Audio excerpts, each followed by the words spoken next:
GPU rendering fast rendering होती है। क्यों? क्योंकि भाई आपका एक सेपरेट आप क्या बोलते हैं रेंडरिंग सिस्टम है जो कि मतलब सेपरेट मेमोरी है जो कि आपकी ग्राफिक्स को कैलकुलेट कर रही है, तो वो फास्ट ही रेंडर करेगा, एक बार में पूरा रेंडर करता है। और सीपीयू जो होता है वो एक एक एक एक एक करके करता है, इसलिए आप देखते हो जब भी सीपीयू रेंडर मारते हो तो क्या होता है, एक हिस्सा दिखता है, फिर दूसरा दिखता है, फिर तीसरा। जीपीयू में एक बार में पूरा दिखता है। ठीक है। तो जीपीयू रेंडर फास्ट रेंडरिंग होती है, बस प्रॉब्लम ये है कि जीपीयू में कुछ फीचर्स टर्न ऑफ हो जाते हैं क्योंकि कुछ रेंडरिंग जो है वो कोर पे डिपेंड करती है। तो वो सीपीयू पे, सीपीयू में ऑलमोस्ट एवरीथिंग यूज होती है ना। और जीपीयू में कुछ ऑप्शंस नहीं होते, जैसे कास्टिक नहीं होता है। आर्नोल्ड के इसमें तो होता ही नहीं है, नॉर्मल में भी जीपीयू में कास्टिक यूज़ नहीं होगा, और आपका एआई टून शेडर जो होता है ये यूज़ नहीं होता है ना जीपीयू के अंदर, जीपीयू की सेटिंग्स के अंदर। तो जो कोई भी स्पेशल फिल्टर इफेक्ट आप लगाते हो ना, वो जीपीयू में नहीं होता। जीपीयू का बताया था ना कहाँ से मिलता है, वो तो पता है ना। ठीक है, सिस्टम के अंदर सीपीयू का जीपीयू कर दो, तो वो नहीं होगी तो रेंडरिंग भी नहीं होगा उसमें। ठीक। अब यहाँ पे क्या हो रहा है, हमारे पास जो स्काई डोम लगा हुआ है, let me see that sky dome, इस स्काई डोम को ना मैं क्या बोलते हैं, एक इमेज मुझे देनी होगी। ठीक है, आस पास पीछे कोई कलर की इमेज देनी होगी, या फिर शेडोज जो है वो पूरी ब्लैक आ रही है, मतलब बैकग्राउंड जो है वो पूरा ब्लैक आ रहा है ना। तो वो मुझे नहीं चाहिए। यहाँ से देखूंगा तो अल्फ़ा मुझे नज़र आ रहा है। एक्चुअल में क्या है ना कि वो आउटलाइन क्रिएट किया है ब्लैक कलर की उसने, जैसा टून में होता है, लेकिन क्योंकि पीछे में ब्लैक कलर है तो वो आउटलाइन जो है ना वो मिक्स हो गई है, इसलिए वो ऐसा नज़र आ रहा है कि केवल आंखें कजरारी नज़र आ रही हैं, बाकी और कुछ नहीं। ठीक है। सो लेट्स डू व्हाट, एक इसको एच डी आर आई दे देते हैं। ठीक है, so will go by bitmap.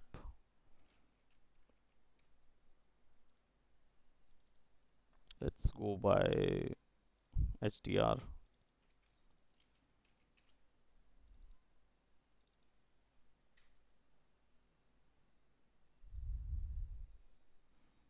Right, वही हमारा टूनिक एनिमे वाला जो है वो तो ये है। And then when we do the rendering, ठीक है, ये नज़र आ रहा है पूरे कैरेक्टर के ऊपर, लेकिन इन्वायरमेंट में कुछ नहीं है। तो let's go by editing environment, और मैं ब्लैक करके इसको मैं थोड़ा सा चेंज कर दे रहा हूँ। लेट्स जस्ट से इन्वायरमेंट थोड़ा सा है ना हायर पिंकिश कलर का इन्वायरमेंट रहेगा। So that's, then you can see that is how toon shader works. अब इसमें क्या होता है, यहाँ अंदर आपको शेडो कैसी नज़र आ रही है, शेडोज 3D नज़र आ रही है, पर आपको फ्लैट शेडो चाहिए या नो शेडो चाहिए। नो शेडो चाहिए तो आप क्या करोगे, कास्ट शेडोज ऑफ कर दोगे, हाँ, ओनली एटमॉस्फेरिक शेडो भी ऑफ कर दोगे। ठीक। अब ये जो सिंपल काउंट कर रहा है ना, ये भी एजेस के अंदर काउंट कर रहा है। तो इसको चेंज करने के लिए क्या करना होता है, शेडर में जाके ना यहाँ एंगल चेंज करना होता है, एंगुलर डैम्पिंग बोलते हैं या एंगुलर डैम्पलिंग बोलते हैं। तो वो चेंज करना होता है। कॉन्टोर तो हमने दे दिया है। Toon is not supported on GPU, ठीक है, जीपीयू में नहीं है। एज डिटेक्शन जो है वो कैसे कर रहे हो, ये एंगल थ्रेशोल्ड दिख रहा है ना, ठीक, और ये शेडिंग नॉर्मल है तो इसको ज्योमेट्रिक नॉर्मल कर देता हूँ मैं। ठीक। और एंगल जो है वो 60 कर देता हूँ। आया। एंगुलर थ्रेशोल्ड जो है वो कम कर दोगे तो फिर वो शेडिंग को भी काउंट करने लगता है। 70।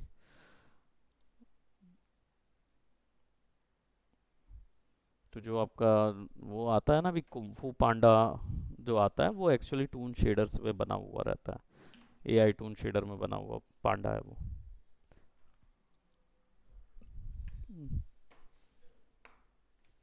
अरे वो एनिमेटेड सीरीज आती है ना कुंफू पांडा की निकलोडियन में, उसमें जो शेडिंग होती है वो एआई टून शेडर होता है। अब इसमें एजेस वगैरह आप अपनी मर्जी से डिफाइन कर सकते हो। देखो एज को क्या करना है, तो अब आपका कलर के ऊपर है ना। मैं इसको थोड़ा सा एज ओपेसिटी विड्थ स्केल बढ़ा देता हूँ, जिससे इसको मैं 5 कर देता हूँ। ओके, कॉन्टोर हमारा 2 पे सेट है तो 2 से अलग नहीं जाएगा। कॉन्टोर कहाँ पे है?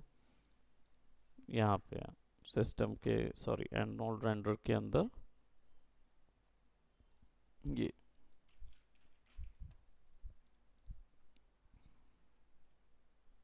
साइज यहाँ पे वो है।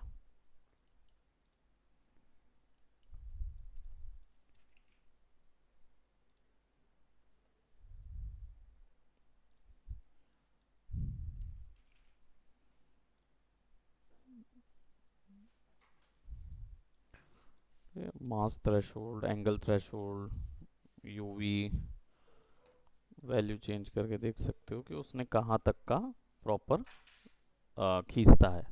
ठीक है, शेड जितना कम करेंगे उतना ज़्यादा वैल्यू आएगी। ले जैसे मैं 10 कर रहा हूँ, और है ना, जितना करोगे उतना ज़्यादा वैल्यू आती जाएगी। ज्योमेट्रिक है ना, तो इसको शेडिंग नॉर्मल कर दूंगा तो थोड़ा सा डिफरेंट आएगा। ज्योमेट्री से बनाना है, उससे बनाना है, शेडिंग से बनाना है, तो डिपेंड करता है आपके। राइट, ये भी आ गया, ये भी आ गया, बाकी डिस्टेंस भी आ गए। इनेबल सिलुएट, अगर सिलुएट चाहिए है तो, है ना, हालांकि इसके अंदर तो नहीं दिखेगा probably. Colour tone map, base colour यहाँ पे सेट कर सकते हैं हम, या मैप लगा सकते हैं कोई भी, इमेज मैप।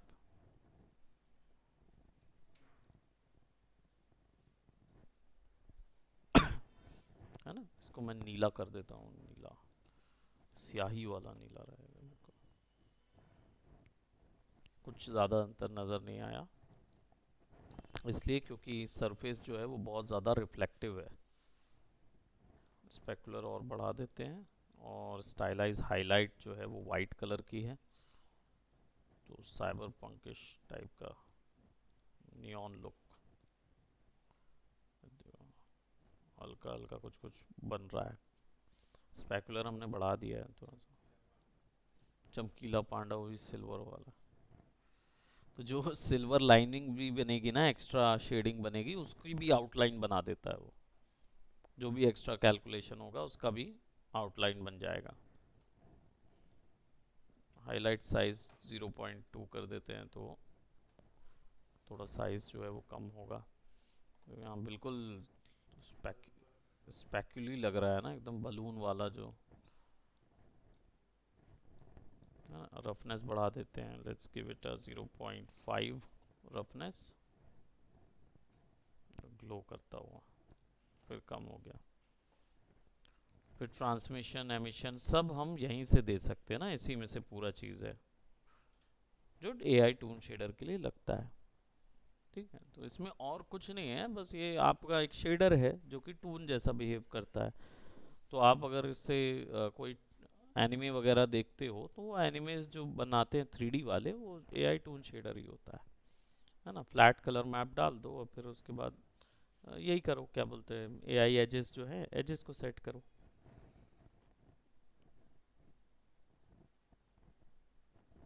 है ना, मैप में।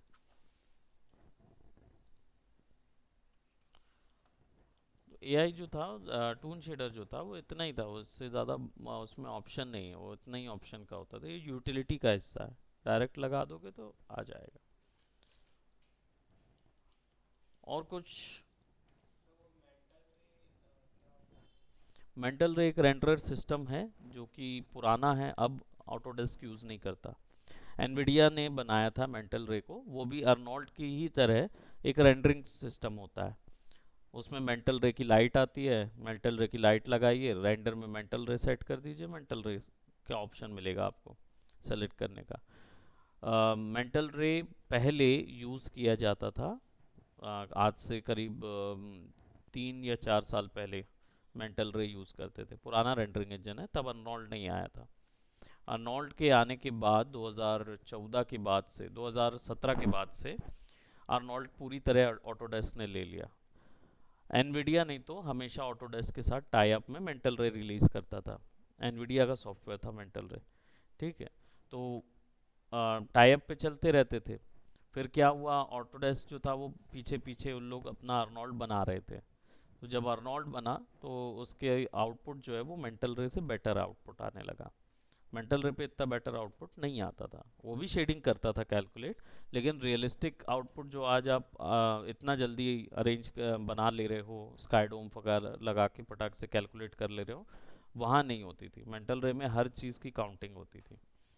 तो मेंटल रे की लाइट काउंटिंग सिस्टम जो था वो अब अर्नोल्ड आ गया, अच्छा आउटपुट देने लगा, तो उन लोगों ने अर्नोल्ड को रख लिया। तो अब ऑटोडेस्क में मेंटल रे नहीं है। तो आप अगर इसमें ये वाले में मेंटल रे अगर डालते भी हैं आप, तो इसका कोई वो नहीं है, क्या बोलते वो, या तो अर्नोल्ड बिगाड़ देगा या फिर आपका क्या बोलते मेंटल रे चलता रहेगा और कभी इशू आया तो एनवीडिया कोई उसका जिम्मेदार नहीं। तो बिल्कुल कम्प्लीटली प्रोजेक्ट डल कर दिया है। तो एक रेंडरिंग सिस्टम है मेंटल रे, जो था, हम बोलेंगे अब यूज़ नहीं होता, पहले था, है ना। वीरे के टक्कर का था, वीरे लेकिन प्रिवेल कर गया, वो चलता चला गया, लेकिन मेंटल रे ऑटोडेस्क पे डिपेंड था, तो इसलिए वो अब ऑटोडेस्क नहीं डिच कर दिया। तो ना माया में मेंटल रे मिलता है, ना मैक्स में मेंटल रे मिलता है। मेंटल रे आप अलग से डाउनलोड कर सकते हो, इसके एक्स्ट्रा प्लगइन आती है, तो वो डाउनलोड कर सकते हो, लेकिन उसकी गारंटी एनवीडिया नहीं लेता है कि अगर उसको डाले, क्योंकि अब अर्नोल्ड ने ले लिया है जिस जगह पे मेंटल रे था। तो अब आप मेंटल रे डालोगे तो या तो अर्नोल्ड बंद हो जाएगा और या मेंटल रे बंद हो जाएगा, ऐसा होता है ना। तो इसलिए अभी उसको नहीं यूज़ करते। तो कहाँ देखे थे, कहाँ सुने थे? हाँ हाँ, मेंटल रे के रेंडर करते हैं, है ना, लेकिन पुराने रेंडर सिस्टम है मेंटल रे,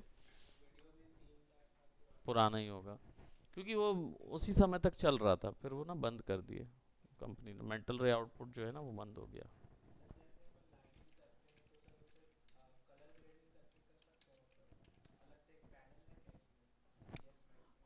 3ds मैक्स में अगर आप लाइटिंग करते हैं और ओवरऑल सारी चीज़ों की करें, नहीं वैसा कोई पैनल नहीं मिलेगा। एक्सपोजर कंट्रोल जो हम लोग कर रहे थे ना, उसी में बस आपको मिल सकता है जो कुछ चीज़ है, क्योंकि उसमें हाईलाइट, मिड टोन और उसका एक ऑप्शन है physical camera material exposure control है, उसमें आप कलर बस चेंज कर सकते हो। तो वो क्या होगा, वो इतना हाई परफॉर्मेंस कलर करेक्शन नहीं होता। तो कंपोजिटिंग का एक सॉफ्टवेयर लगता ही है 3D को। तो आप क्या है, क्योंकि सब लाइट्स अलग अलग बिहेव कर रही है, इंडिविजुअल बिहेव कर रही है, तो ओवरऑल सारी लाइटों के ऊपर एक आपको अगर कलर चेंजेस लाने हैं तो वो मुश्किल होते हैं। तो वो ओवरऑल आउटपुट पे नहीं होता। आप ऐसा कर सकते हो कि आप उससे कंपोजिशन निकाल लो, मतलब इमेज निकाल लो या वीडियो निकाल लो, उसको ले जाके एक कंपोजिटिंग सॉफ्टवेयर जैसे फोटोशॉप हो गया, वहाँ पे जाके आप इस पे काम कर सकते हो। ठीक है। तो ये मेंटल रे एनवीडिया का है, 2007 डिसकंटिन्यू हो गया था 2017 से, है ना, मैं बताया ना कि ख़त्म ही हो गया था 2000। बाकी बहुत रेवोल्यूशनाइज्ड रेंडरर था, इसी ने फिर आर्नोल्ड, वीरे के एडवांस सिस्टम और ऑक्टेन और अदर लूमियन रेंडर सिस्टम्स की बुनियाद इसी ने रखी थी। काफ़ी फेमस रेंडर सिस्टम था। ये देखो, people search for V-Ray, Octane render, Maxwell render, Blender, Cinema 4D, render man Pixar का render man system, AutoCAD. AutoCAD में रेंडरिंग नहीं होती, सिमुलेशन। कोरोना, कोरोना भी एक रेंडरिंग सिस्टम है।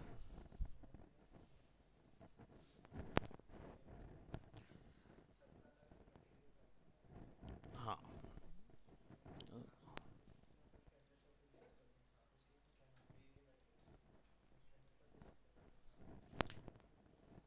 वीरे की लाइट भी अलग, वीरे का मटेरियल भी अलग, वीरे की सब चीज़ें अलग अलग आती हैं।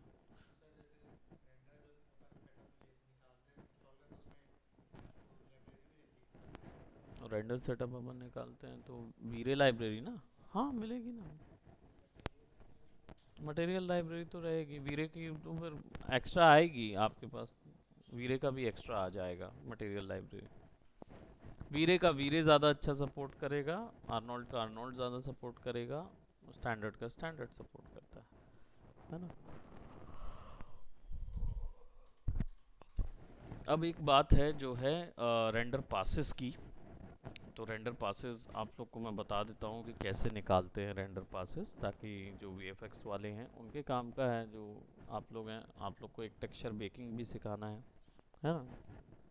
टेक्सचर बेकिंग और रेंडर पासेस, दो चीज़ें सीखेंगे तो ख़त्म हो जाएगा लाइटिंग। सो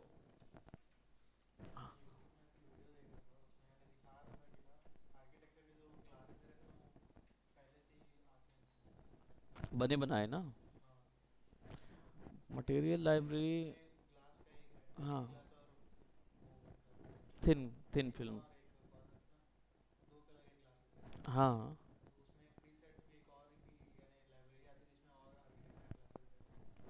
लाइब्रेरी में तो बहुत कुछ मिल जाता है भाई। लाइब्रेरी क्या है, वो प्रीसेट है ना, प्रीसेट प्लगइन है जो आप अप्लाई कर दोगे तो आपको मिल जाएगा, उसको से बहुत सारी लाइब्रेरी मिलेगी।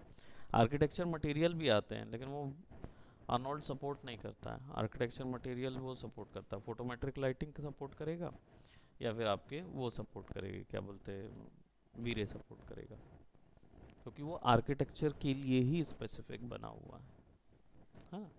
तो इसलिए वो अलग लाइटिंग सेटअप सपोर्ट करता है। So let's talk about our AOV render, है ना। पासेस पासेस क्या होते हैं, सबसे पहले तो इसका हम रीपाथ कर दें। ब्राउज, ये कहाँ पे था, ये texture 3ds max showreel, okay.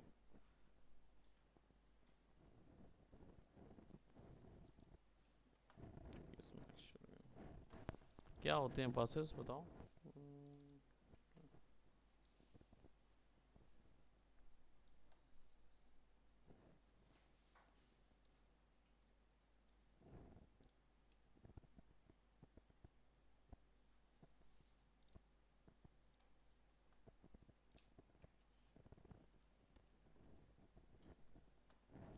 देखो पाथ पकड़ लिया ना उसने, अब आ गया,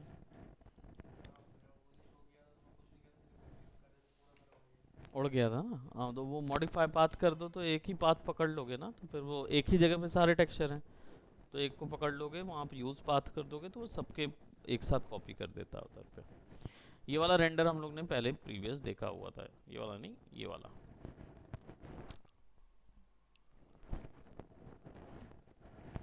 ठीक है, रिम्स लाइट्स वगैरह के साथ आप लोग ने ये रेंडर देखा था। अब लेट जैसे आपको ये सीन में यूज़ करना है, एज इन इसका एक आपके पास कोई टेबल का रेफरेंस है, फ़ोटो आपने खींच के रखी है और आपको ये वाला 3D CGI उसके अंदर यूज़ करना है। अब उसको यूज़ करने के लिए आप क्या करेंगे, आपके पास अलग अलग कंपोजिशन की हैंडल्स होने चाहिए, तब जाके आप इसको कंपोज कर पाएंगे, सीधी बात है। तो वो हैंडल्स बनते कैसे, वो हैंडल्स कहलाते हैं आपके एओवीज। एओवीज का फुल फॉर्म क्या था, आर्बिटरी आउटपुट वेरिएबल, है ना, एओवी।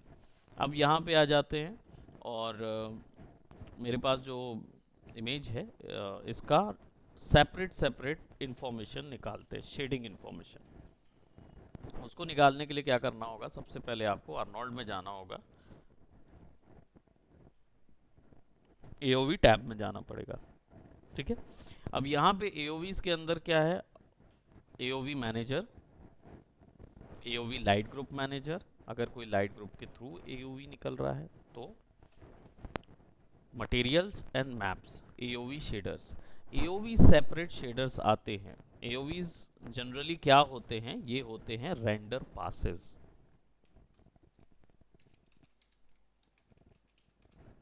रेंडर पासेस होते हैं, रेंडर पासेस क्या होते हैं, EXR इमेज हम लोग यूज़ करते थे, EXR इमेज। EXR इमेज में क्या होता है, it's a layered image. EXR image जो होती है वो एक लेयर्ड इमेज होती है, यानी एक इमेज के अंदर कई इमेजेस की लेयर जुड़ी होती है। ठीक है, तो इसमें ऑलमोस्ट अप टू 29 लेयर्स जुड़ी होती है EXR के अंदर, जिसमें एक पास होता है RGB, एक पास होता है अल्फ़ा, ये आप लोग ने हमेशा यूज़ किया है RGB अल्फ़ा, जिसको ये RGBA बोलाता है। तो इसमें कलर पास अलग होता है, अल्फ़ा पास अलग होता है। RGBA यानी कि कलर और अल्फ़ा पास दोनों मिक्स करके निकालता है। ठीक है, फिर एक होता है आपका क्रिप्टोमैट पास होता है। क्रिप्टोमैट का मतलब ये होता है कि कोई भी ऐसा, ये एक ऐसा पास निकालता है जिसमें आपको 2D इमेज मिलेगी, लेकिन जब आप इसके ऊपर में कोई भी इमेज क्या करोगे, क्लिप करोगे, क्लिप मास्क करोगे ना, तो ये ऑटोमेटिकली 3D में चिपका देगा उसको। ठीक है, तो ये क्रिप्टो मैट होता है। इसमें क्या होता है कि जैसे मान लो मेरे पास ये कैरेक्टर है, और इस कैरेक्टर का ऊपर यहाँ पे नाम चिपकाना है मुझे, कंपनी का। अब मैं भूल गया टेक्सचरिंग करते हुए, बनाते बनाते भूल गया, और वो क्रूशियल था, वो चीज़, वो कंपनी का टैग है, वो वहाँ होना चाहिए। लेकिन अब रेंडर हो गया, एनिमेशन हो गया, रेंडर हो गया, अब क्या करें, है ना। तो उस पर मतलब लगाने से मतलब नहीं है। ऐसी कंपोजिटिंग में मास्क रोटो लगा के ट्रैक करता रहूँगा तो क्या होगा, बहुत लंबा टाइम लग जाएगा, और वो एक्यूरेट भी आए इसकी कोई गारंटी नहीं। लेकिन अगर ऐसा कोई चीज़ हो कि जिसमें डायरेक्टली वो इन्फॉर्मेशन निकल आ जाए कि ये 3D ऑब्जेक्ट है और इसके ऊपर में ये ऐसा चिपकेगा, तो एक अलग सिस्टम हो जाएगा। तो सेफ साइड क्रिप्टो पास निकाल लेते हैं। क्रिप्टो पास में फिर ये जो ऑब्जेक्ट होता है उसकी पूरी इन्फॉर्मेशन निकल आती है। तो मैं बस इमेज क्रॉप करूँगा तो वो बिल्कुल यहाँ पे फिक्स हो जाएगी, जैसे इसी का टेक्सचर्ड इमेज है। फिर मैं उसको रेंडर और ब्लेंडिंग ऑप्शन डाल डूल के उसको ऐसा दिखा दूंगा कि वो बिल्कुल उसी के ऊपर लगा हुआ है। ठीक है, तो ये बाद में भी किया जाता है जनरली, ये क्रिप्टोपास रिफ्लेक्शन वगैरह क्रिएट करने के लिए, दूसरे रिफ्लेक्शंस जो इन्वायरमेंट के दूसरे रिफ्लेक्शन, अगर कस्टम रिफ्लेक्शंस बनाने हैं उसके लिए यूज़ कर सकते हैं। तो निकलते कैसे हैं, आप जब यहाँ पे जाएंगे तो मैनेजर है आपके पास। ठीक, इसमें AOV विजर्ड है और AOV लिस्ट है। AOV लिस्ट के अंदर वो पूरे पास लिखे रहते हैं, क्रिप्टो पास लिखा रहता है, डेटा है, एडवांस्ड है, डायरेक्ट डायरेक्ट ऑप्शन है, शेडो मैट है ना, सब तरीके के। तो जो भी शेडर उसके अंदर यूज़ किया होगा, अगर वो यूज़ किया है तो वो उसके अंदर नज़र आएगा, अगर यूज़ नहीं किया है तो नज़र नहीं आएगा। ठीक है, अगर वो उसमें वैल्यू यूज़ किए हो तो उसका पास निकालेगा, अगर नहीं है तो वो नहीं निकालेगा, ब्लैक ही निकालेगा उसकी जगह। ठीक, तो विजर्ड में क्या होता है, ये पहले ही लिखा रहता है ऑल इन वन RGBA, यानी कि सारी चीज़ें एक में लेयर में करके दो, या फिर सारी चीज़ें अलग अलग दो। तो हम क्या करेंगे, इसको अलग अलग निकालेंगे, हम ऑल इन वन को अनचेक कर देते हैं। ठीक, और इसमें यहाँ पे कोट है, डिफ्यूज है, sheen, specular, triple S, transmission, volume, direct indirect light का पास अलग से निकालना है, तो इसको भी अनचेक कर देता हूँ। ठीक, और include albedo, user light group. ठीक, इन सब चीज़ों को मैं पहले ऑफ कर देता हूँ। ठीक है, सब चीज़ों को ऑफ कर देते हैं, and I will be selecting this include albedo. Add a new file करूँगा तो यहाँ पे क्या होगा, एक AOV ऐड हो जाएगा। ठीक, और AOV का टाइप क्या होगा, यानी फाइल टाइप क्या होगा, EXR, वो आपका आ गया। यहाँ पे आप कैसा चाहते हो उसको, टाइल्ड चाहते हो या कैसा, जो भी वैल्यू चाहते हो आएगा। ठीक, मैं इसको PNG कर देता हूँ, सो दैट, चलो इसको EXR कर देता हूँ ताकि, अच्छा हाईलाइटेड नेम चला ही गया, PNG ले लेता हूँ। ठीक, data filter width light group default. तो अभी ये खाली है, राइट।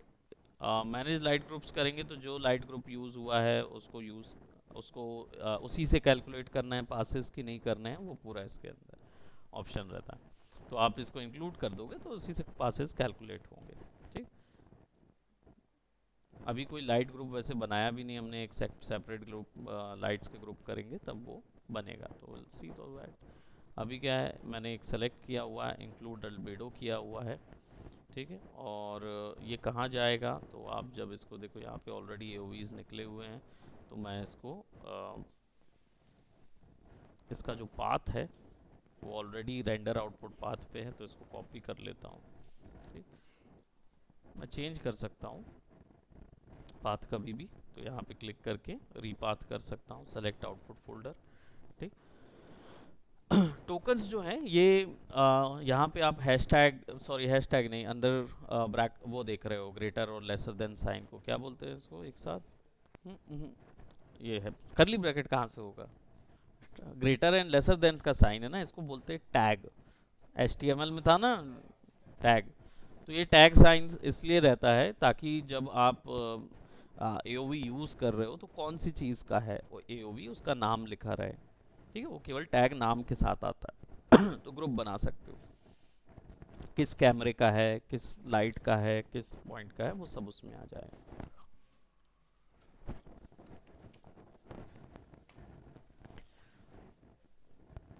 AOV लिस्ट जो है अभी खाली है, इसमें कोई और चीज़ मैंने नहीं डाली हुई है। तो हमने केवल क्या डाला हुआ है, एक अल्बेडो डाला हुआ है। तो यहाँ पे आऊँगा मैं और अल्बेडो को सेलेक्ट करके ऐड कर दूँगा। तो अब ये जो AOV सेट किया था मैंने, यहाँ से लगाया हुआ था, कोई ऐसा ज़रूरी नहीं है कि यहाँ से ऐड ना हो, लेकिन यहाँ से ऐड करोगे तो सेपरेट में ऐड होगा। लेकिन अगर उसी टैग के अंदर ऐड करना है तो AOV से ऐड न्यू फाइल करो और फिर उसके बाद AOV लिस्ट से ऐड कर दो इसको। यहाँ से भी AOV फाइल ऐड हो जाएगी। ठीक है, दोनों चीज़ है ऑप्शन। तो अब क्या हुआ, अब इसके साथ अल्बेडो आ गया। अल्बेडो में कौन सा डेटा जा रहा है? RGB भी जा सकता है अगर फ्लैट चाहिए, या RGB-A भी चाहिए तो अल्फा पास भी जा सकता है। ठीक है, तो ये कितने टाइप के डेटा सपोर्ट करेगा वो इसके अंदर रहेंगे। तो यहाँ पे बाइट है, इंटीजर है, बुलियन है, फ्लोट है, RGB, RGB-A, वेक्टर, वेक्टर 2। बताओ कुछ समझ में आ रहा है उसका?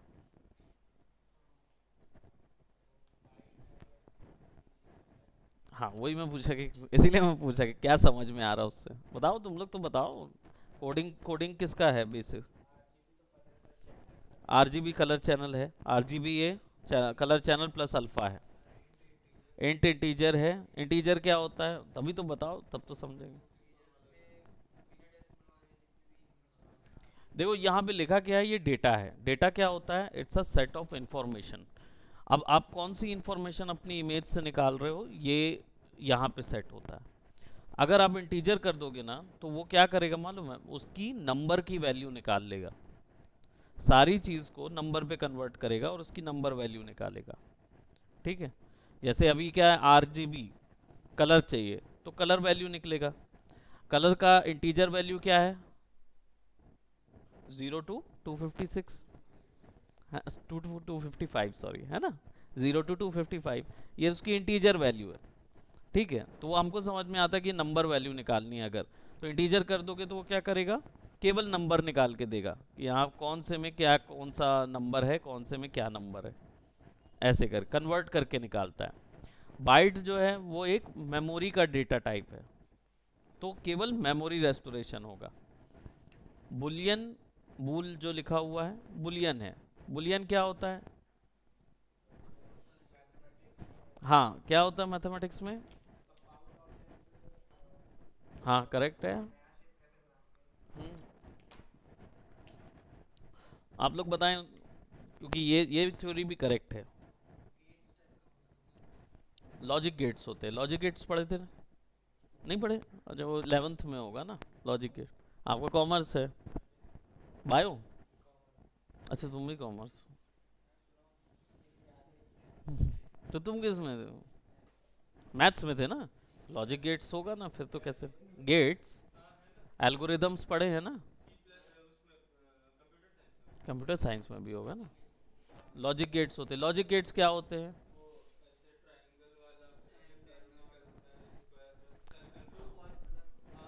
तुम लोग को क्या समझ में आ रहा है ये पूछ रहा हूं। है ना, लैम्डा बता रहे हो, कहीं कुछ बता भाई, मैं समझ रहा हूँ लॉजिक गेट। फिजिक्स पढ़े थे, फिजिक्स में बिजली वाला काम दिखाया गया था, है ना, यहाँ से ऐसा सर्किट बनाते थे। सर्किट, तो सर्किट में क्या बताया जाता था, switch on and switch off होता था। बटन ऑन किए तो इलेक्ट्रॉन पास करने देगा, ऑफ कर दिए तो वो रोक लेगा वहीं पे, है ना। ये चीज़ बताया गया था। 0 and 1, बहुत अच्छी बात बोली आपने, 0 and 1 वैल्यू समझ में आता है। गेट्स जो होते हैं गेट्स जो होते हैं, लॉजिक गेट, वो भी कुछ इसी वैल्यू पे काम करते हैं। वो केवल 0 और 1 पे भी नहीं करते, उसमें और भी वैल्यू, और अलग वैल्यू हो जाती है। यानी येस और नो भी होता है, नो येस और नो नो भी होता है। यानी इजंट वैल्यू या तो ट्रू वैल्यू आएगी या फॉल्स आएगी, या ये भी हो सकता है कि क्या बोलते हैं, फॉल्स वैल्यू के साथ कोई एक और वैल्यू ऐड हो जाती है। लैंड, नैंड, और ये सब पढ़े थे ना, बहुत सारे गेट्स होते हैं। नैंड गेट होता है, एंड गेट होता है, नैंड गेट होता है, और होता है, एक्स और होता है, और बहुत सारे ऐसे ही निकलते ना आते हैं, है ना। कंडीशनल बेस्ड गेट होते हैं। तो बुलियन जो होता है ये केवल 1 और 0 पे काम करता है। 1 और 0, या येस और नो, या तो ट्रू वैल्यू होगी या फॉल्स होगी।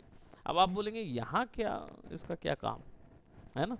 ये ना कंपोजिटिंग में काम आता है। जब न्यूक में जाओगे ना, या अनरियल में भी जाओगे, तो अनरियल में भी और न्यूक में ना इन वैल्यूज़ को यूज़ किया जाता है। हम इमेज की किसी एक वैल्यू को निकाल के उससे अलग वैल्यू जनरेट कर सकते हैं। ठीक है, तो ये बहुत हाई लेवल पे काम आता है कंपोजिटिंग की लाइन में। जब आप न्यूक में जाएंगे ना, तब आप यूज़ कर रहे होंगे। फ्लोट वैल्यू पॉइंट वैल्यू होती है, डेसिमल पॉइंट वैल्यू, यानी आप इमेज में से नंबर वैल्यूज़ निकाल सकते हैं। आरजीबी आरजीबी है, वेक्टर और वेक्टर टू। वेक्टर क्या होता है, अब तो समझते हो, एक्सेस वैल्यू समझते हो, है ना। तो ये जो वेक्टर है ना, ये मोशन वेक्टर वैल्यू निकलती है। मोशन वेक्टर वैल्यू कौन बता सकता है, किसी को पता है मोशन वेक्टर क्या होता है? आप में से कोई भी अभी न्यूक या उस स्तर के सॉफ्टवेयर नहीं पढ़े हैं, है ना। आप भी नहीं पढ़े क्योंकि आप DAFM थे, तो आप में नहीं रहेगा। मोशन वेक्टर जो है ना, वो मोशन ब्लर नहीं है, ठीक। एक्चुअल क्या करता है, वीडियो की पूरी number value, perspective value, number value vector के तौर पे कैलकुलेट करके एक वीडियो निकलता है। वो वीडियो का कलर जो होता है ना, वो RGB बेस्ड कलर होता है, लेकिन उसके अंदर इंफॉर्मेशन सब जगह की रहती है। जैसे सॉर्ट ऑफ क्रिप्टोमैट बताया ना, वैसे ही वेक्टर वैल्यू होती है। इसमें क्या करते हो, इसका यूज़ करके आप किसी भी हिस्से को बदल सकते हो कॉम्पोजिशन के। अब आप बोल रहे हैं कि कॉम्पोजिशन के हिस्से को क्यों बदलूंगा, मेरी तो एक ही इमेज है। तो ये इमेज के लिए नहीं, वीडियो के लिए यूज़ होता है। अगर मान लो आपने आयरन मैन बनाया हुआ, और आयरन मैन का मास्क जो है, आपको लगा कि उसकी आंखें छोटी छोटी रेंडर हो गई, अब उसको बढ़ाना है, तो क्या करेंगे? तो भाई मोशन वेक्टर ऑलरेडी निकला हुआ है, सिंपल एक इमेज निकालोगे जो कि जिसमें आंख थोड़ी सी बड़े साइज़ की होगी, उसको ले जाके मोशन वेक्टर। अच्छा, सबसे अच्छा चीज़ बता दूं तो स्पाइडरमैन की आंख, स्पाइडरमैन का एक्चुअल सूट में आंख नहीं होती। जो आप देखते हो ना, आंखें एनिमेट होती हुई ऐसा छोटा होता है, ऐसा ऐसा होती है, वो सब देख तो सकता नहीं है स्पाइडरमैन, क्योंकि ऑलरेडी जो सूट अभी बन रहे हैं उसके, वो इतने ट्रांसपेरेंट होते नहीं कि वो देख पाए। तो लोग क्या कर देते हैं, वहाँ होल लगा देते हैं, होल कर देते पूरे सूट में ही। ठीक है, तो वो होल में उसकी आंखें दिखती रहती, टॉम हॉलैंड की आंखें दिखती रहती हैं पूरे वीडियो में। फिर उसका मोशन वेक्टर निकालते हैं, और 3D में जो बनाई हुई आंखें रहती है ना, वो वहाँ पे ले जाके फिक्स कर देते हैं। तो वो बिल्कुल जब भी ऐसा ऐसा आंखें करता है ना, तो वो बिल्कुल उसी के साथ चलती है। एडवांस कंपोजिटिंग का हिस्सा होता है ना। ट्रैकिंग है, बट पर्सपेक्टिव ट्रैकिंग होता है। तो आपका ज्योमेट्री के ऊपर चिपक जाती है आँख। तो अगर आप टॉम हॉलैंड अपनी आँख ऐसा भी करेगा ना, तो वो इमेज भी ऐसी होगी, है ना। तो इसलिए वो इमेज कई बार देखते हो ना, डेडपूल की आंखें कैसी ऐसी ऐसी होती है, वो कैसे होती है? तो वो उसका जो, वो कोई मोटर लगा के नहीं बैठा रहता है कि अभी आँख खोलूँ अभी आँख बंद करूँ, ऐसा कुछ नहीं होता। वो न्यूक में हो जाता है, वो सीधा सीधा आँख भर लगा के लगा देते हैं। तो आँख ही आँख के मोशन को पकड़ लेती है ना। तो फिर आँख आप ऐसे करोगे ना, तो वो जो 3D वाली आँख जो आपने रेंडर निकाला हुआ है, वो भी बंद होगी, वो भी चालू होगी, है ना। वो चीज़ भी ऑप्शन है। अभी तो इसको आप लोग ने देखा होगा, इनकी इस अपना रितेश को हमने सिखाया था ना, वो वाला टर्मिनेटर की आंख वाली लड़की जो देखे, वो आगे वीडियो में जाओगे ना, तो उसमें वो लड़की की आंख जो है वो साइड में खिंचकती है, तो पूरा बकायदा पर्सपेक्टिव पकड़ता है। फिर वो अपनी आंख बंद करती है, तो वो भी आंख स्क्यू होती है इमेज में। फिर दांत वांत का भी कोई भी साइज़ बड़ा करना हो, तो ये मोशन वेक्टर में हो जाता है, आसानी से वो साइज़ बड़े हो जाते हैं।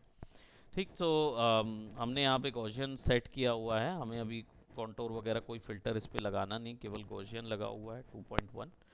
और सेम एज फाइल चाहिए लाइट ग्रुप, जो फाइल का ग्रुप चल रहा है, ठीक।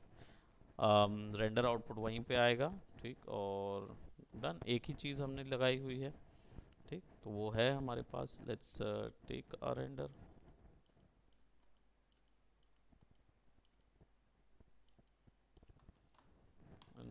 टेक अ रेंडर, ठीक। सिंपल है, एक रेंडर आपने लिया। अब होगा क्या, जो आपने वैल्यू ली हुई थी,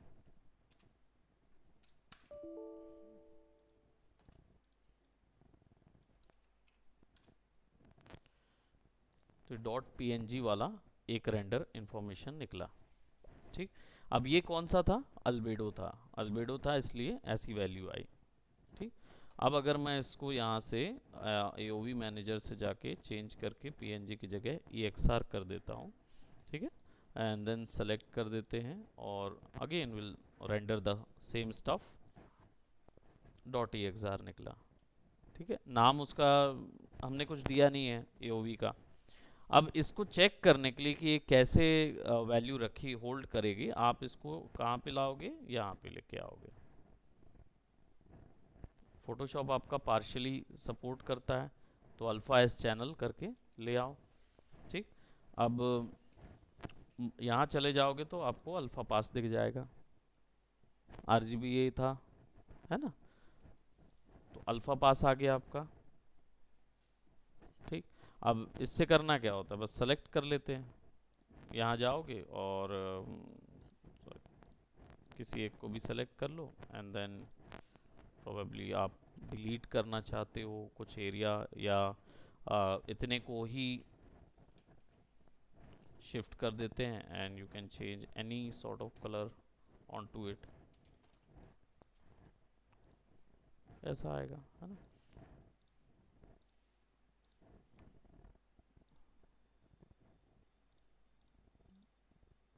अल्फा पास,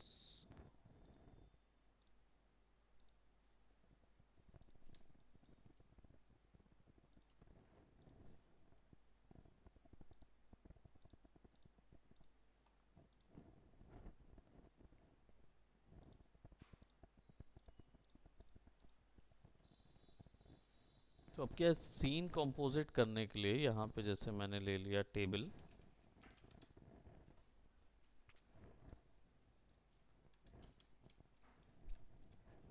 जैसे टाकू टेबल, है ना। ऐसी एक इमेज ले लो, क्योंकि इन्हीं के मिलते हैं टेबल्स, और किसी के तो मिलेंगे नहीं। एस्थेटिक, एस्थेटिक्स में मिलेगा क्या, कुछ एक अच्छा साइज में अगर मिल जाए तो विल टेक इट।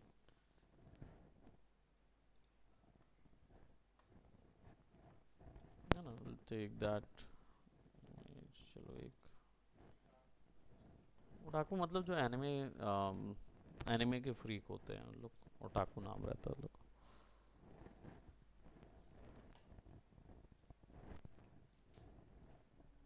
ओ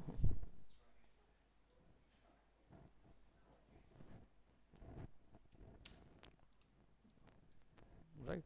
अब देख रहे हो कि यहाँ पे ये इसके जस्ट ऊपर आ रहा है,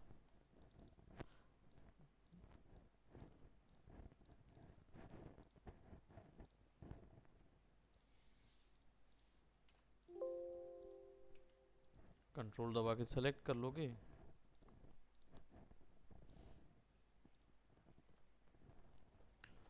डायरेक्ट मास्क हो जाता है।